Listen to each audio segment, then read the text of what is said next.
Let me talk to him. Let me talk to him. Welcome to the Matt Schneidman Show. That's a guy who is an intriguing one because he was an undrafted free agent. Follow Matt on Twitter and Instagram at Matt Schneidman. This is good stuff. Or use the talk and text line at 1-414-799-1973. If he can carry over what he's done in practice to games, then maybe we could start talking about, okay, Packers might have something here. Now with Doug Russell, here's Matt Schneidman on the game.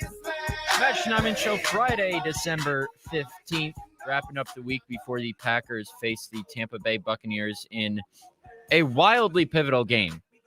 I saw the Pro Football Focus playoff odd simulator, whatever you want to call it, has the Packers at 71% with a win to make the playoffs and 29% with a loss to make the playoffs.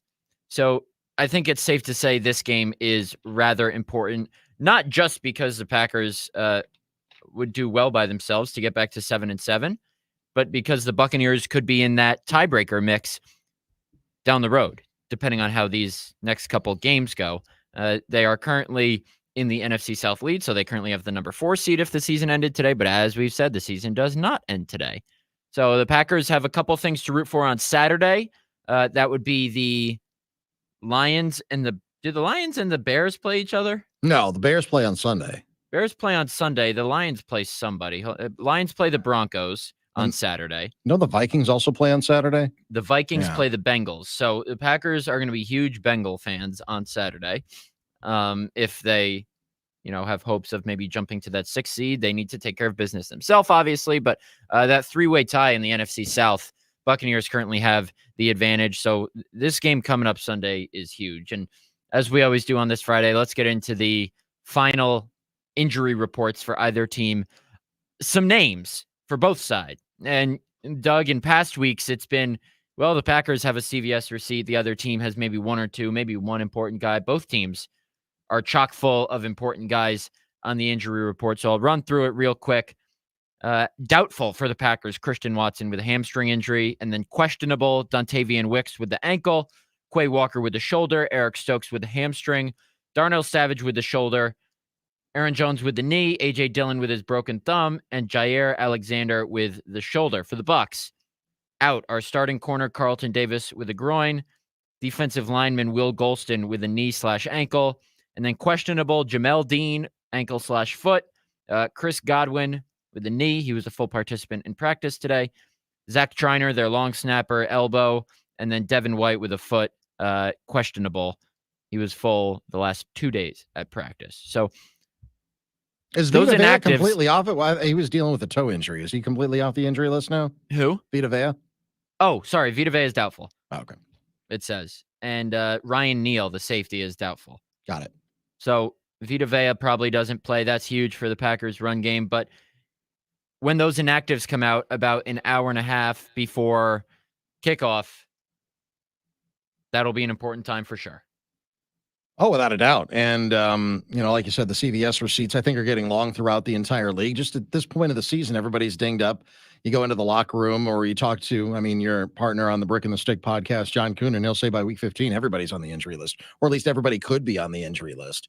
And with the Packers, you would like to see Aaron Jones back there. He expressed optimism yesterday that he would be able to go.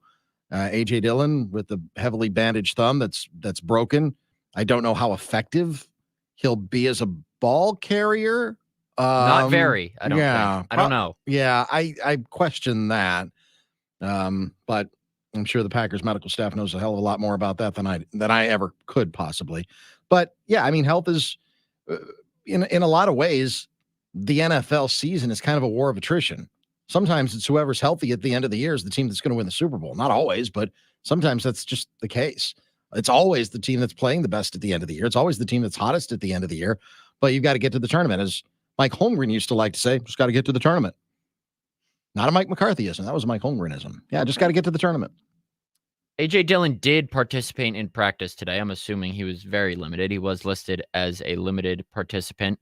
It's going to be tough for him to play, I would imagine. He hasn't missed a game in his career due to injury. He missed 5 games as a rookie in 2020 with a gnarly bout of COVID. he said yesterday when I asked him on the list of body part importance, where does the thumb rank for a running back? He said it's up there. So obviously being able to grip the ball, other teams know that it's his right thumb, so they can go after it. That's just the NFL. That's the sport. He said it happened just on a routine play. Nobody did anything wrong on either side. It's just one of those that happens. And he said it's about ball security now. It's about how secure can he be. So I'm assuming him going today at practice was just trying to get a feel for what it was. And maybe he went through one drill and said, I can't do it. That's still a limited workload. So we don't know that for sure. I would guess he doesn't play, which then leaves, let's talk about, elsewhere in the running back room, Aaron Jones, who hasn't played since that Chargers game about a month ago, when he suffered what he feared initially to be a torn ACL. Oh, I thought it toward was the end of based on his face and how he left the field on the cart with a towel over his head, certainly looked like it. And then turns out it's just an MCL, sprained MCL. He said yesterday that he's confident he'll be able to play on Sunday. What his workload is, we'll see. We've seen him come back from injury on limited workloads before. We've seen him touch the ball 24 times in a game when he's not 100%. So I would imagine Aaron Jones and Patrick Taylor are the 1 and 2. And that's not me doubting A.J. Dillon's toughness. I'm sure he's going to do everything in his power to play.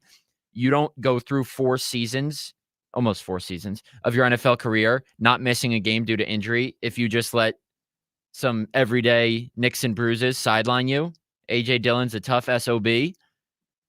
But playing with a broken thumb as a running back is different. It's not just like you can put a club on it and be an offensive lineman and persevere through it. You got to be able to catch the ball. People are going to be going at your hand. So it's a different animal. So I would imagine it's Aaron Jones and Patrick Taylor, who did some nice things for the Packers on Monday. 7.5 yards a carry, 4 carries for 30 yards, 2 catches for 22 yards. Packers like him in pass protection.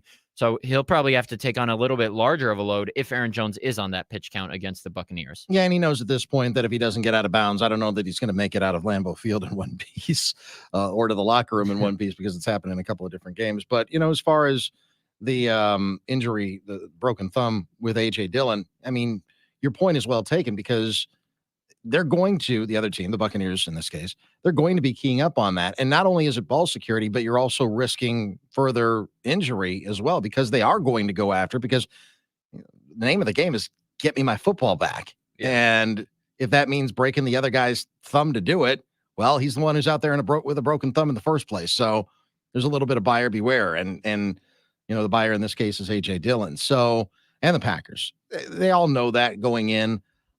I suspect, as you do, that A.J. Dillon probably, my guess, may not play on Sunday. I'd be a little bit surprised if he did. And it's a shame, because you're right. I mean, he's somebody who's very, very tough.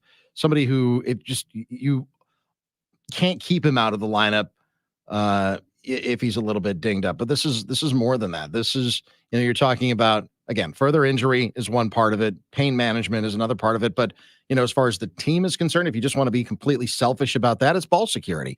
And, I know the other night I was picking on Kevin King a little bit for the last time these two teams played in the NFC Championship game in 2020. And Kevin King had a miserable game, but he also had an injured back that game too.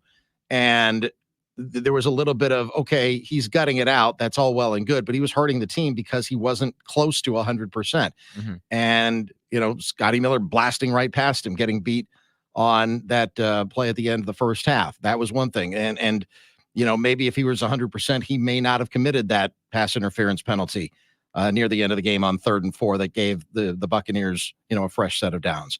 So part of it, gutting through it, you want to see that, but sometimes that hurts the team too. And maybe I shouldn't pick on Kevin King as much as I have picked on Kevin King over the years because of that. Bully Doug. Perhaps. I'll own that. I will cop to that. Fact of the matter is he wasn't 100% and it hurt the team. And I know that A.J. Dillon doesn't want to hurt the team.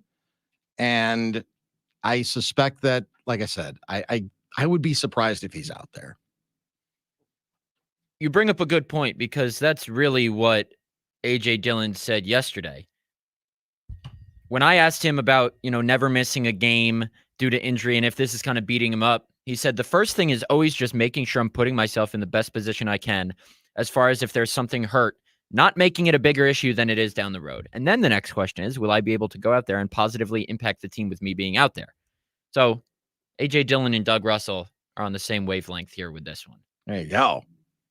I knew that he had something in common. Yeah, that's about it. Yeah, he's, well, I like to think of myself as the honorary mayor of Waukesha. So he's the honorary mayor of Brown County. So, we've got that. We're, elected officials. Sure.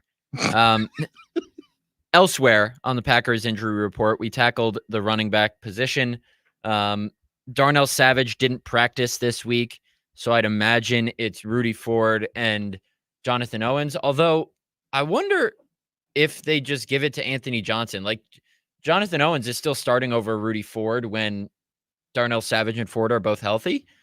So I wonder how far Ford has fallen, rather, in the pecking order at safety. I'd imagine it's Jonathan Owens and Ford out there on Sunday, but you never know.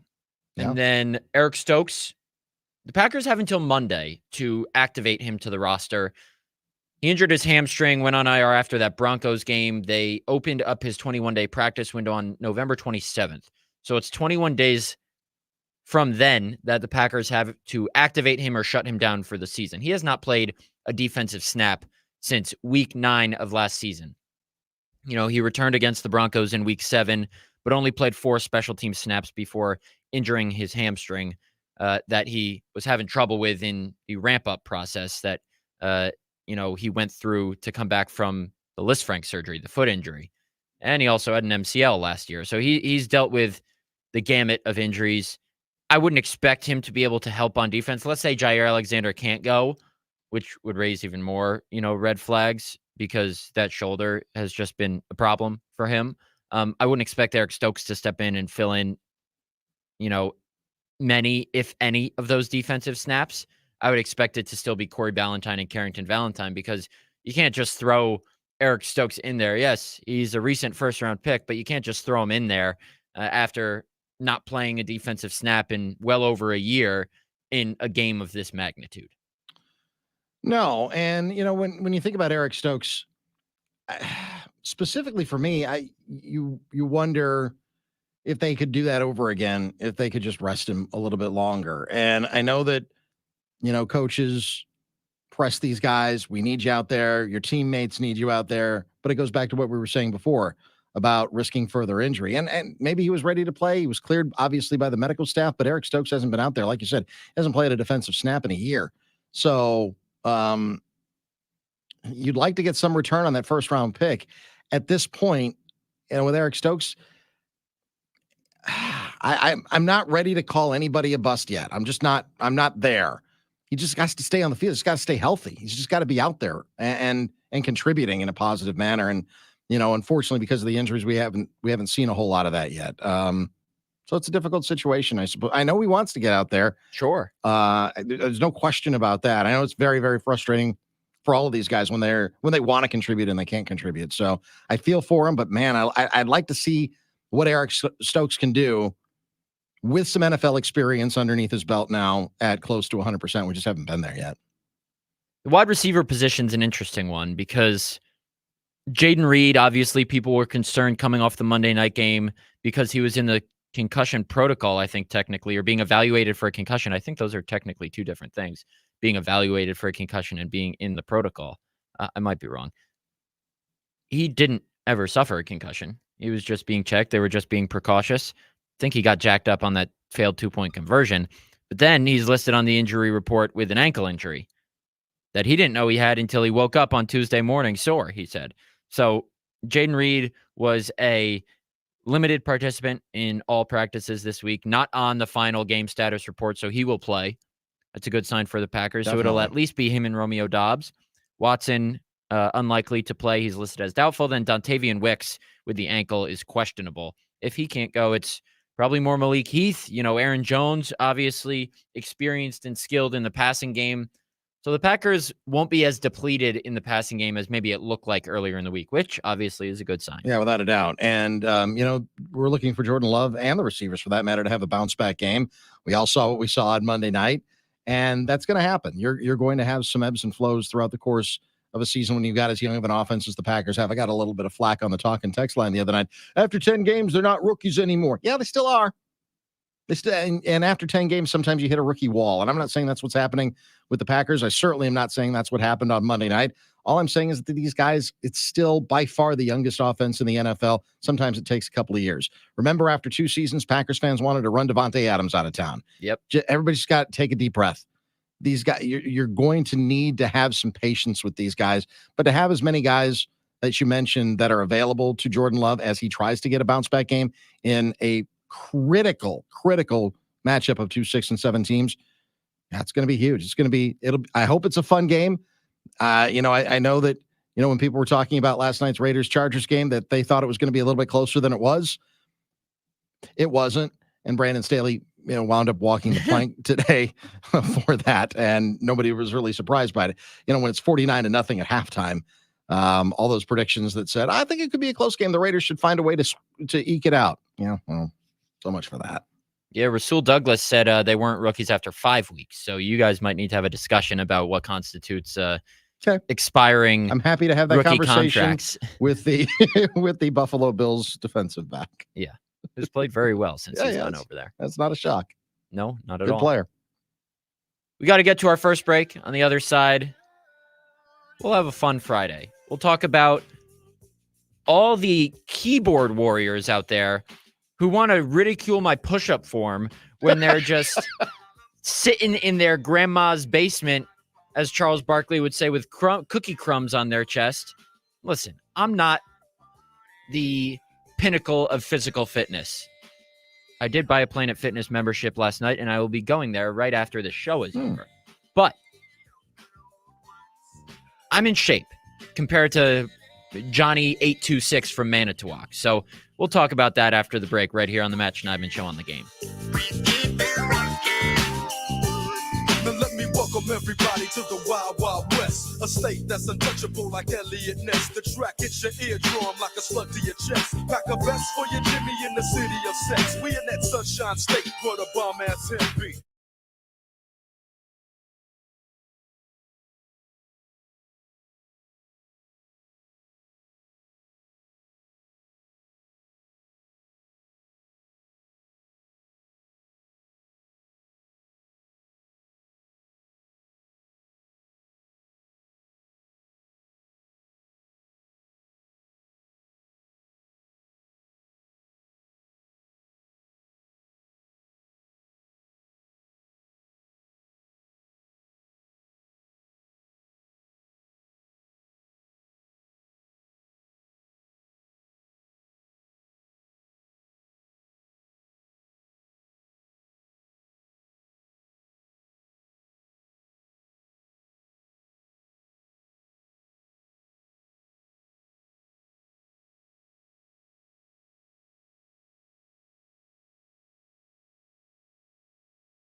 helps us take up time in the show because we just let this play. Sure, I do this for you. This is Friday, man, you know? Oh, sorry, Queen. All the ways you need me, I'm not here for long.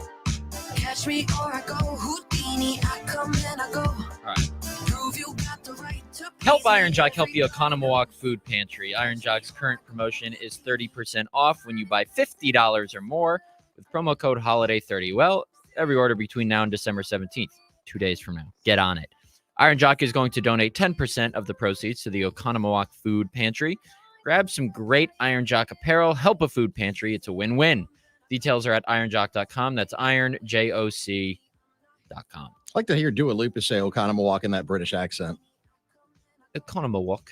Oconomowoc. Anyway. Boy can dream. So I thought I could just get a quick 30 push-ups in while we were waiting for locker room to open, Matt LaFleur to talk yesterday. So we're up near where our offices are in Lambeau Field. Mm-hmm. Cassidy Hill, Rob Domofsky, Bill Huber, all having lunch there. I get a quick 30 in, and they film me, which I wasn't entirely surprised with, and they tweeted it. And you're out in the hallway? Yeah. Okay. People are absolutely lambasting my form. Now, do I have the best push-up form? No. Am I a physical specimen? No. There's a reason it's called a brick in the stick. I do get in the gym, so I'm not like a complete twig. I'm like 6'2". I haven't weighed myself in months, but I'm probably around like 165. Okay. So, you know, I'm naturally skinny. I eat, but I don't gain weight really. Nothing. What's that? What were you gonna say? Nothing. Some of us are jealous about that. That's all. Huh? Some of us are jealous about that. Some of us would like to eat and eat and eat and not gain weight. That's not the reality for most of us. Well, it is the reality for me. Yeah. And my form is getting absolutely killed. And David Bakhtiari chimed in saying, someone saved that man's lower back. Because I guess my hips were too low and I was just moving the upper body. Guess what? Everyone out there on Twitter who wants to shame my form, post a video of yourself doing push-ups. There's a reason you're not. Because Paul 826 in Sheboygan is sitting in his mother's basement with Cheez-Its rolling down his chest as he's on season 86 of Prison Break. Johnny 12345 from Manitowoc doesn't even have his face as his profile picture. That's never good. So everyone take it easy. Everyone take it easy. I'm aware my form's not the best. Did I That's see the Cassidy Hills leaving, by the way? Yes. That's a shame. We'll get to that. We'll in a miss bit. her. Was it something I said? Probably. Yeah, it's true. So I posted a about minute-long video of me doing revenge push-ups in my apartment gym last night. And then people are like, oh, get some meat on those thighs because I'm skinny. I have skinny legs, whatever. Then they said, your hairline looks like the McDonald's M because I have a little bit of a receding hairline. My father's bald. My grandfathers were bald. Or not my grandpa Tom. I've been yelled at by my mother for saying that before. But, you know, yeah. When God put me together, did he say, we're going to make this kid impeccable? No, he didn't. Sorry. They said we're going to make him a sports writer. My hairline might look a little bit like an M. My legs are skinny. My push-up form isn't great. Shut up.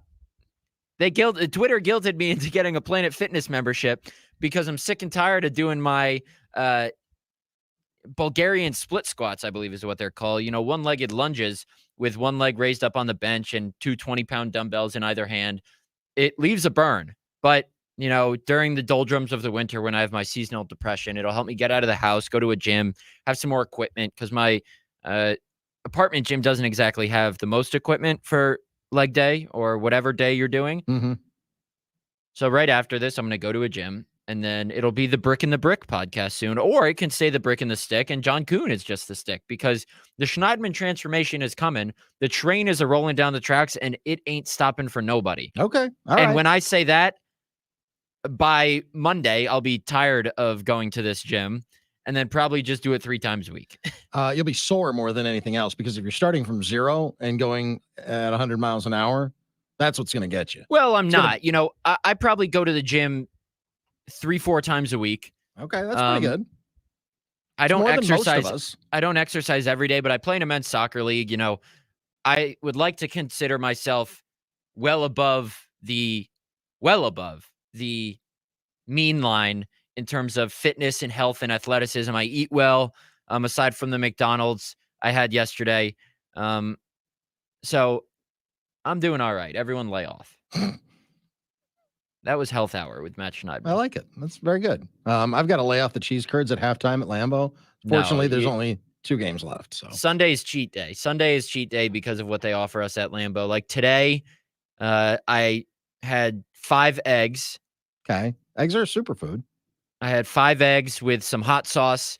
My mother has told me to have some sort of vegetable before every meal. Okay, spinach is good for that. So I basically take a handful of spinach. Yep, there you and go. eat it first. Not before every meal, but most meals. And then 5 eggs with some hot sauce, some feta cheese. That was my breakfast. And then for lunch, made myself a big old salad with some croutons, some tomatoes, some feta cheese, some raspberry balsamic vinaigrette dressing, and had some honey glazed chicken breast for kind of a side there. So that's the Schneidman diet. Okay, that's not bad. That's Not pretty a good. diet, but No, I mean, see, God love my wife. She wants me to eat healthier, of course, as I think most significant others do. So she'll make salads every night. And like you, I just want the handful of spinach. I don't need the feta. I don't need the tomatoes. They're I all do. fine. I certainly don't need the dressing. I don't need the cucumber. Just give me the spinach. I will just, if you give me a big bowl of spinach, there's my greens. I'm good to go. see, I can't just nip and pick at spinach. I just literally take a handful of it and shove it in my mouth all at once because spinach doesn't taste good. So I just need to doesn't taste bad though. I just need to get it down the taste. gullet as quick as possible. If I eat an actual salad, I need stuff on it. I need croutons. I need, feta. I need tomato. I need the dressing because lettuce just doesn't taste good itself. Right. Lettuce is just there. Right. I need other stuff to spice it up. All right. To each their own. We had a text on the PellaWI.com talking text line 414-799-1973. I've already given my prediction for the game, 23-20 Buccaneers. I don't remember the last time I picked a game right. I have pretty much gotten every single game wrong for the Packers this season.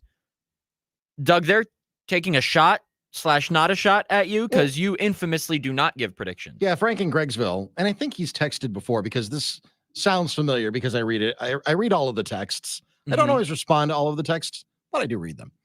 And he says, I predict, in all caps, sports, air quotes, genius, not air quotes, or quotes, genius, Doug will chicken out and give no predictions. And then he gives his, Tampa 27, Green Bay 19. First of all, Doug Russell's about to go off, everybody. No, Watch I'm not about to go off. Frank in Greggsville. I mean, you're entitled to your opinion. You're entitled to your predictions. I don't give predictions because I'm scared to give predictions, and I don't give predictions because I'm scared to be wrong. I'm wrong all the time. And when I am wrong, I will, in whatever forum that I have, whether it's this show, whether it's a podcast, whatever it is, maybe it's a Twitter post, whatever. I'll admit that I'm wrong. I'll admit I'm wrong all the time when I'm wrong about something. I don't give predictions. Number one, yes, because I'm usually wrong, but that's neither here nor there. I don't give predictions because I think they're useless. I think when talking heads like me or anybody else, and this isn't taking a shot at anybody else because I respect you, Matt, of course. I respect you immensely. They do predictions on Packers Preview with Dennis. It's a segment with, they go around the table. Dennis gives his prediction. Mike Heller gives his prediction. James Jones gives his prediction. Wes Hodkowitz gives his prediction. Everybody gives their predictions. I just think they're useless wastes of time because I don't know how they're going to perform. I don't know what's going on that day in the locker room. I don't know if somebody woke up with the flu. I don't know if somebody stepped on a Lego in the middle of the night. I don't know what's going on in the inner workings of these individual players. I don't know if Matt LaFleur didn't get any sleep last night and his play calling is off because of it. I don't know if Joe Barry, has a hangnail or is fighting with his wife or something, and that's affecting how he coordinates the defense. I have no idea. I'm not afraid of them. I'm certainly not afraid to be wrong. I just think they're wastes of time. I think people just like hearing what we think, and that's the beauty of our job is we get to spout off with our opinions and a lot of our, insight and analysis Sure. too. That's why people listen to the show, because I would hope, I'm not tooting my own horn here. I think people listen because I'm in the locker room every day and Sure. I talk to the guys and I would like to think I know what I'm talking about. Predictions are just a shot in the dark. Yeah, I know. And I've covered this team for 30 years. So maybe that's why you listen to me or have listened to me Of course. historically over the years. So, yeah, I mean, I'll tell you what I think. I'll tell you how, in my opinion, who the better team I think is on paper. But I can't give you a score. Did anybody predict a 63 burger last night for the Raiders? I did, yeah, actually. They scored 63 one night, and then 4 days earlier, they got shut out in a 3-0 game. They are averaging 31.5 points per game over their last 2 games. Yes, That's pretty they good. are. That's pretty good. That's pretty good. That's pretty good. But I hear what you're saying, because in my years doing predictions, whether it is, officially in a preview story for The Athletic or whatever on the radio, just whenever someone asks me, they ask for a score prediction. Sure. I'm not sure I've ever gotten the score exactly right for a game I've covered. The only time I'll give a prediction, sometimes Omar, who runs a bunch of restaurants downtown in Milwaukee, he'll say, predict the Packers score for, dinner for two with, his Wagyu beef and, it's a $400 dinner or something. I'm like, oh, all right, I'll throw a dart, see what I can hit, see if I can get a free dinner out of it. But that's open to everybody. We have a question. Yeah. Via my family group chat from my younger sister. What's your sister's name? Sarah. Hi, Sarah. No H. Okay. She said, you've expressed your spinach disdain, but what are your thoughts on arugula and spring mix? From a fellow plain leafy green enjoyer. Then my dad says, or raw broccoli, cucumber, or celery. I like raw cucumber. I don't mind raw celery. I would prefer it comes with like a hummus or something like that. Okay. Raw broccoli, disgusting. I will only eat like sauteed broccoli. Okay. I like raw carrots. My wife likes raw cucumbers a lot. So she enjoys those. Spinach. Love spinach. Broccoli's disgusting. And I don't know that I've ever had arugula. Yeah, I put arugula and spring mix in the same category. I wouldn't eat it plain. Spinach salad, not great. Like, I'm not going to have spinach in a salad and dress it up with stuff. I'll have spring mix in a salad and dress it up with stuff. Arugula to me is the same category as spinach. Like, it doesn't have enough taste to put in a salad. It's just one of those things where if you're going to eat it, I need to grab a handful of it and put it in my mouth and just eat it. Fair. People who can just slowly enjoy greens, just plain, I think are sick, twisted individuals. So no kale then. Including Doug Russell and my sister. Fair enough. Let's see. Lex writes in, spinach tastes better if you can squeeze the can open. Like Popeye. And then it spits up in the air, and then you swallow it. I guess so. I enjoyed that. I thought that was fun. Let's see. The barrister writes in, feta blows, go goat cheese. Okay. Yeah, I'm fine with either. It's not like a battle. You have to choose one.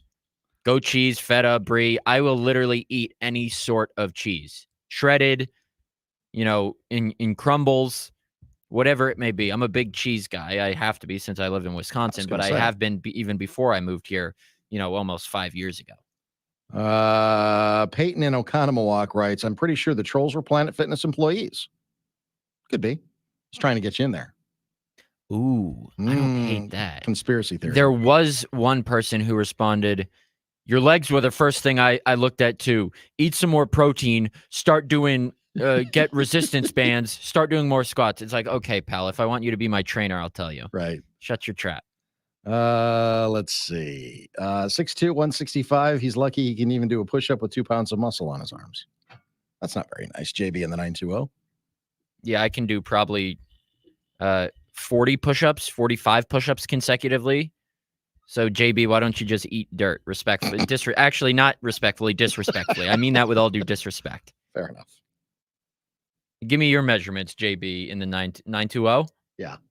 So 920 is Green Bay. So Yeah. he can meet me for a push-up contest sometime soon. There you go. And that's not a threat. That's just a challenge. Sure. You can go out there on the Titletown field like you would be like if you're kicking field goals and just go out there and do a push-up contest. Yeah. Also, like if we're equating skinniness to lack of strength and saying, I have some definition in the arms. Don't get it twisted out there.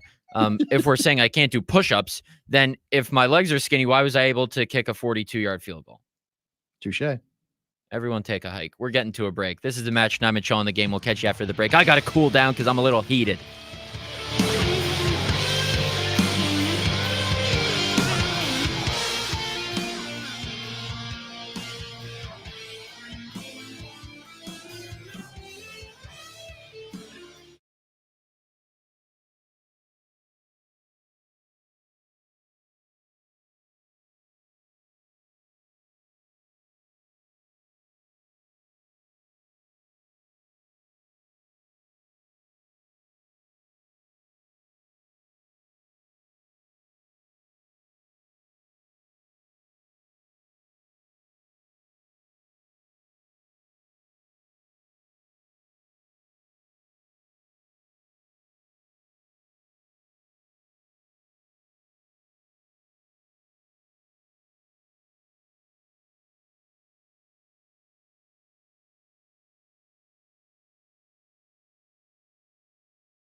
Wrapping up this Friday here on the Matt Schneidman Show. We thank you as always for listening to the ramblings of Doug Russell and myself.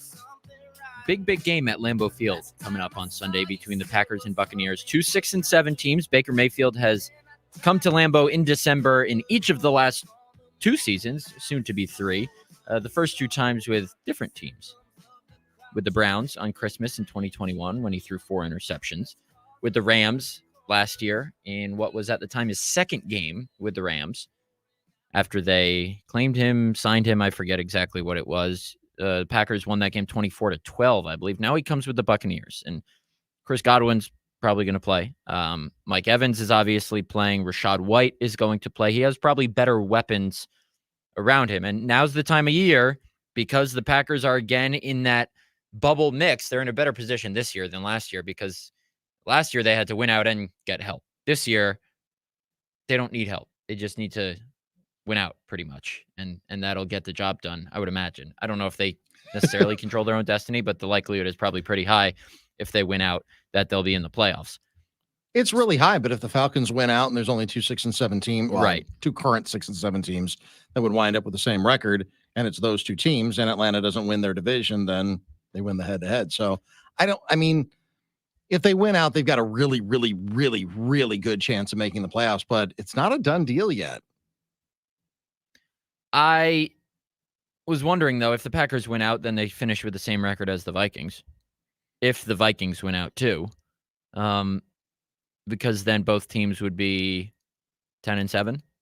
Well, the Vikings have a game on the Packers right now. Well, yeah, but one of the Packers' remaining games is against the Vikings. Yeah. You're right. So they would split the head-to-head. So then, if the Falcons finish 10-7, then we're at a whole bunch of different scenarios. Bottom line is, Packers are in rooting mode as well. They need to win. That's first and foremost, but they're in rooting mode too. So let's go through some of these Week 15 games that Packer fans should have an eye on. Vikings-Bengals tomorrow at noon Central. Vikings going to Cincinnati, making the change to Nick Mullins as their starting quarterback. Josh Dobbs, the story was great for a couple weeks. Yeah, like for 2 weeks. Clock struck midnight real quick on that one. Yeah, it did. Packers are going to want the Bengals to win in that one. Then Steelers-Colts, who cares? Broncos-Lions, they obviously want the Broncos to win, although I don't think it really matters at this point. The Packers would have had to beat the Giants for that division, possibility to still be in play because the Packers would have only been 2 back of the division at 7-6, while the Lions are 9-4, but the Packers are now 6-7. They're 3 back of the division, so it is highly unlikely they contend for the division. So that one doesn't really even matter. Falcons, Panthers. You're going to want the Panthers to win that one. Browns, Bears. Obviously want the Browns to win that one because the Bears now 5-8 playing some good ball. They could sneak back into the mix too. They're only 1 game back of the Packers. Right. And that's giving some folks in Chicago, hey, maybe they should stick with Justin Fields. Maybe they don't draft Caleb Williams with the number 1 overall pick. Maybe Caleb Williams, after a challenging season as opposed to his 2022, might slip down a little bit in the draft. Who's to say? I think Caleb Williams is going to be a magical NFL player. He gives off Mahomes vibes. I'm not saying he's going to be Patrick Mahomes. Is that your USC bias? No, it's not. I mean, I've seen a lot more of Caleb Williams, obviously, the last 2 seasons since he transferred from Oklahoma, because I watch a lot of USC football, obviously, as a USC fan. But that's the vibe that I get from him, because the way that he's able to create plays, the way that he's able to kind of scramble around, the way that he's able to change his arm angle, the way he's able to see the field, just all of that reminds me of the way that Mahomes plays. Now, Mahomes wasn't Mahomes. I mean, remember, 9 teams passed on Patrick Mahomes. So nobody knew that he was going to turn into the Hall of Fame player that he has been since he entered the league with the Kansas City Chiefs. 2 MVP awards, 2 Super Bowl rings, 2 Super Bowl MVP awards, all of it deserved, playing with a gold jacket and all of that. But he wasn't Patrick Mahomes until he got into the NFL and started doing it. So I'm not saying that Caleb Williams is going to become Patrick Mahomes. There have been so many busts that come out of college football that get to the NFL that, they can't translate their game from one level to the next. I'm just saying his game the last 2 seasons reminds me of Patrick Mahomes in the style that they play. I think he's going to be a great NFL player, but I've been wrong about that prediction sometimes too. Okay. Buccaneers, Packers. Packers probably want the Packers to win that one. Jets, Dolphins. they're going to want the Dolphins just for that draft pick's sake. Although, if the Jets win, is Aaron Rodgers going to come back? Like, He I'm wants not to. going to sit here and say, oh, he shouldn't because he knows his body, whatever. But that would be fascinating if he did. The Jets aren't going to make the playoffs, but I wonder if he actually means that if they're mathematically still alive, hey, you saw what happened last year. The Packers had like a -% chance to make the playoffs. Well, not technically. I mean, they had like a 6% chance maybe. Mhm. And they went on a 4-game winning streak. And Yeah. so maybe Rodgers draws on that experience and it's like, if I come back, I can help this team. But he's coming off a torn Achilles. He's allegedly. I not that he cares what I think in any way, shape, or I'm form. sure he does. I'm sure he doesn't. I don't think he. If I'm him, I get why he wants to come back, and it has as much to do with his ego as anything. And that's not to say that I think every player, every professional athlete, to some degree, has an ego. It's what fuels you. It's in so many ways what makes great players great. LeBron James, the greatest basketball player, if it's not Michael Jordan, it's one of the two, and both of them have massive egos. They've earned those massive egos, but they have massive egos. It's not a criticism, just an observation. Same thing with Aaron Rodgers. Massive ego. He doesn't want to go out 4 snaps into his Jets career after having gone through the offseason last year that he went through, having, quote unquote, 1 foot out the door, as some have accused him of having, by not showing up to any of the offseason workout programs. And then he shows up with the Jets and he's at everything you can possibly imagine, which left a bitter taste in a lot of Packers fans' mouths. And I get that. I don't think that he wants to go out with all the offseason hype surrounding Aaron Rodgers now with the New York Jets. Hard Knocks, it was the Aaron Rodgers show. I don't think he wants to go out like that. And the only thing that would fuel him back, to me, in my opinion, would be his ego. And that's fine. If he wants to come back for that, okay. That's fine. To me, that's what's fueling it, in my opinion. As of now, the Packers and Jets are still playing each other at Lambeau Field next year. Mm-hmm. That'll be interesting. And I know he wants to come back for that. As we've detailed. Oh, baby. The Packers host the team in the AFC East that finishes in the corresponding spot in the division. Sunday night football or Monday night football? Because that's prime time. Sunday. Yeah, I would assume Sunday. I would think Sunday. Yeah. I don't know if it's week 1. Might be. Could be. Man. See, like, we're in the business for the storyline, the entertainment. I want that to happen. That storyline is going to suck the air out of every room in both New Jersey and Wisconsin. America. And yeah. Aaron Rodgers back at Lambeau Field, first game of the 2024 season, Sunday Night Football. I mean, the scriptwriters at the NFL, ooh-wee, they love this stuff. Now, the Packers can still make the playoffs and finish in 3rd in the division. Sure. Let's say the Vikings finish 9-8, the Packers finish 9-8 with that loss coming to the Vikings. And then the Jets finish, let's say, 7-10. And the Bills and Dolphins finish ahead of them. It's very possible. Sure. I probably, as I've said, I care more about how the Packers do right now. And when I say that, I mean, what's most interesting for us to write about is if they make the playoffs. Mm-hmm. Of course. Because if they just barely miss out, then I love covering playoff games. I love covering big games. So it's not as interesting going into the offseason right away. And it's not as interesting when the team you cover has like the 16th pick in the draft. Right. You'd rather them make the playoffs, have that chance of them going far.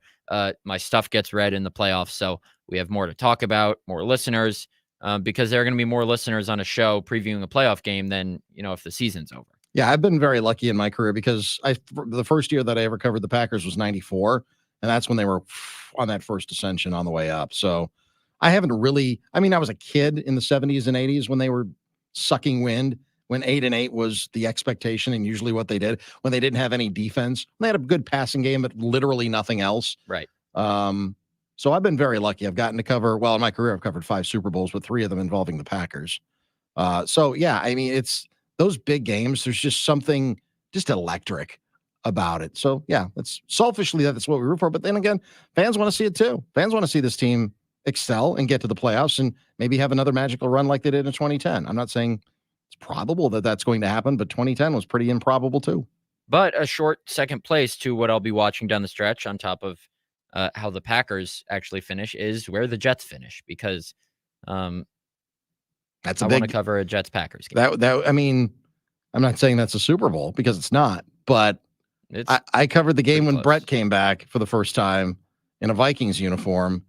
There's just something about that electricity walking into the building. You know it's going to be special. You know it's going to be something, and you know it's Yeah. going to be something to never forget. All right, the rest of these games, Chiefs, Patriots, don't matter. Giants, Saints. The Packers have the tiebreaker over the Saints. They don't have the tiebreaker over the Giants. So I would imagine you want the Saints to win. Because if the Giants win and the Packers lose, then they're both 6-8. The Packers have to take care of business first. So I guess it doesn't really matter what happens in that game. Texans and Titans don't matter. 49ers, Cardinals don't matter. Commanders, Rams. You want the Commanders to win because the Rams are currently 6-7 as well. Cowboys, Bills don't really matter. Ravens, Jaguars don't matter. Eagles, Seahawks. You want the Eagles to win since the Seahawks are 6-7. And then last night's game, 63-21. My lordy. And then the last two touchdowns. I mean, fair to call them garbage time touchdowns. I would say they were there for cosmetic effect, but I mean, I guess they scored. Still counts.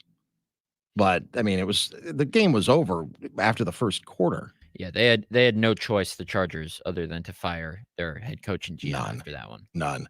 I mean, Brandon Staley was dead man walking for most of the season anyway. Yep.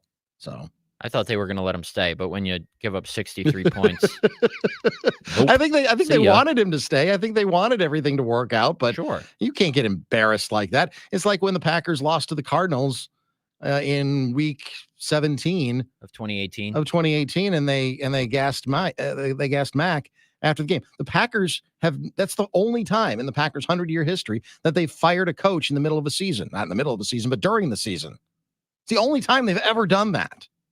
They've had coaches quit, but it's the first and only time they have ever fired a coach during a season. It's not the Green Bay way. The first time that Wisconsin ever fired a coach, the Badgers, was Paul Christ a year ago after Tommy DeVito lit them up. Ironically enough, Tommy DeVito, I think it was more had to do with Brett Bielema on the other sideline than it did Tommy DeVito, but Tommy DeVito was the quarterback of the Illinois Fighting Illini when they just decimated the Wisconsin Badgers, and the Badgers did something that they've never done before. I think you never want to fire a coach during a year. Sometimes you just kind of have to. Yeah, sometimes you just need that change of pace. Now, is Joe Barry going to get fired after the season? That's a conversation for another day. We got to get out of here.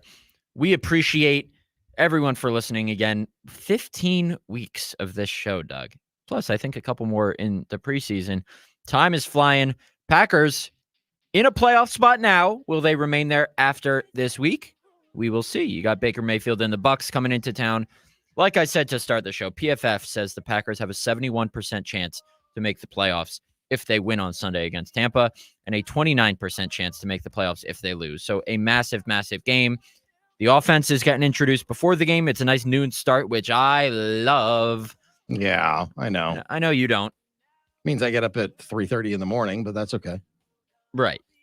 But as opposed to a night game, you don't have to drive back at 2 a.m. It's true. That's true. Packers game day starts at 8 o'clock. Yes, it does. On the Game Radio Network.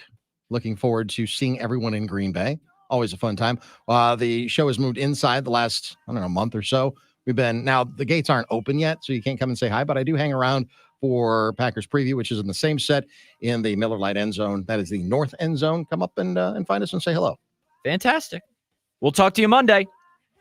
See ya. Yeah.